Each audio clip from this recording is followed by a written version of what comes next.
So, the parenting challenges that you're talking about, I don't think we feel is going to be different for our own kids as compared to the ones that we've adopted. Of course, there'll be a few things that will come up. People, the little ones will ask about their origin, where they came from. But I think we'll be able to prepare ourselves and brace ourselves for those questions when we think it will arise. But also, proactively we'll do a few things to kind of reassure them that, hey, now you're part of this family, and you have you have a family that you can call your own. Everybody has a past that you can get beyond, and this is your future, and this is your present, and this is your, the future exists. Yeah, that's really good, and good advice for other parents also. And please share something valuable for other moms that we have missed during the conversation. Anything valuable that that would help parents, that would encourage them to adopt children, and clear all these misconceptions. There's a couple of things that come to mind. I have people calling me and telling me, hey, that's really nice that you've adopted children. We're so proud of you. We've also thought about it. We really haven't done anything about it, but we've thought about it, and it's in the back of our minds.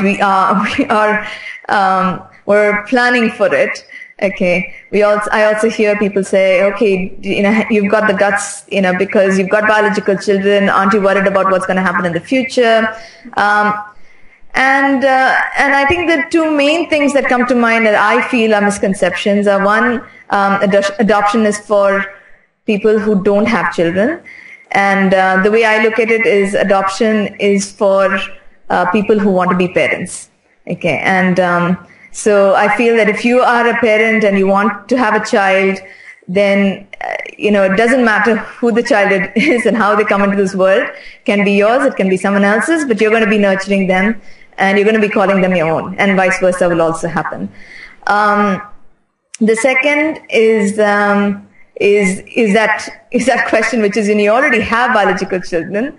Why do you want to bring conflict into the family? And I don't believe that there is a difference between the two. I do believe that initially you might fear that as a mom or as a parent, that your love for your biological children might be greater than the love for the adoptive children. But I can assure you, when it actually happens, it will not be the case. That you will find the connection, the bond to develop even with your adoptive children, just because they become your own, and you'll accept them just like you have unconditionally, as you've done for your own biological children. Yes, great to hear that.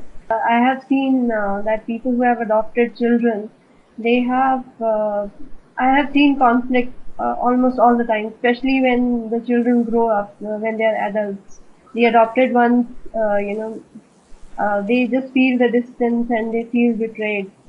Especially those who feel that the parents have not told that they are adopted, and they come to know that they have been adopted, and then they just really become, rebellious. And what do you think should be done? Should parents tell the children in the beginning itself that they are adopted and they are not the biological children, or how should the parents go about it?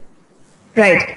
Yeah, I think the openness is what is advised. When you talk to most counselors, they will tell you that, hey, be extremely open right up front, because you don't want to deceive the child, right? And I'm completely with that. I feel like you need to be open in saying, hey, we adopted you, and here are the reasons why we adopted you. And like I said, the way I look at this relationship is, it's not a one-way relationship. It's not like, I'm giving a child a chance. It's not just that. I think it's the reverse as well. You receive a lot. So it's just like any parent-child relationship, right? It's a bond that develops both ways, and you gain as much from the relationship as much as the child gains from being in having you as a parent. So if that understanding develops over time in the child, I don't think the child will be rebellious, right? The rebellious nature comes from them feeling, oh, you know what, I don't belong to this family, or I need to go back and find out who I am. And that if they feel like an outcast in the family, and as long as you ensure that there is that there's a level of harmony in the family, that everybody realizes that we're all there for each other, and that there's no difference between where you come from, as long as you've been a part of this this setup or the family, that I don't think these misunderstandings will crop up. Okay. I mean, of course, I'm not saying that there won't be any challenges at all, but I think all of those challenges will be addressable, and over time, everything will be all right. Yes. If the intent is right, if your intent is right and you're honest, open, and sincere about it, I do believe that it will be all right in the end. Okay, and what about if the family, the parents and children are happy, but the relatives and the friends are, questioning again and again and not accepting, this can also instill something negative in the children, especially the adopted ones. That this is what we have done. The family that has accepted us. This fact is being not accepted by the people around us. So is that giving some negative impact to the children, especially the adopted children? Right.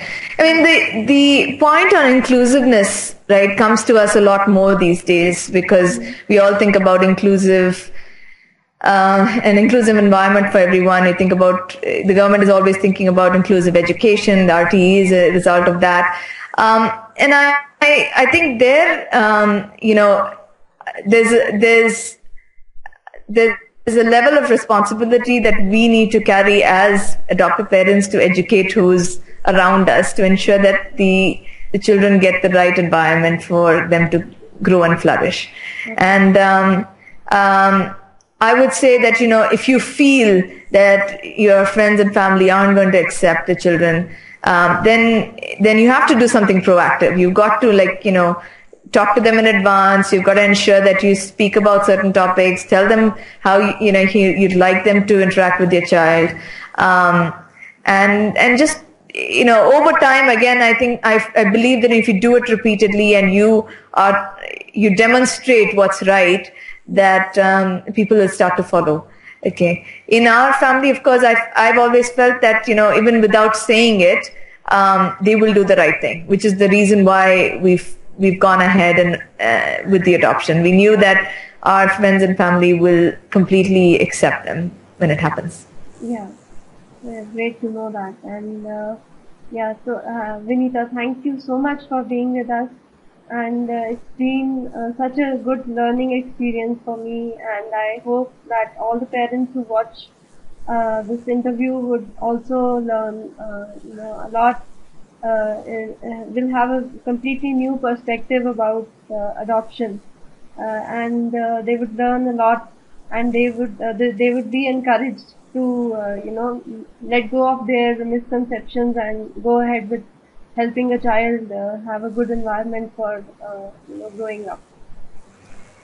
Yeah, thank you, Sonia. It's been a pleasure to be on your show, and I would only urge those who've even entertained thoughts of adoption to move forward. I mean, it is challenging to make it happen, because the process is long. You've got to follow the procedure that's been outlined by an organization that isn't as transparent as you'd like it to be. I mean, it took us almost 2.5 years for us to make this adoption happen. Okay. But at the end of it, I feel that the reward is just something that completely justifies the effort that goes into adopting children. So if you've got the urge and you've always thought about it, I would say please contact me and I'll help you make it happen.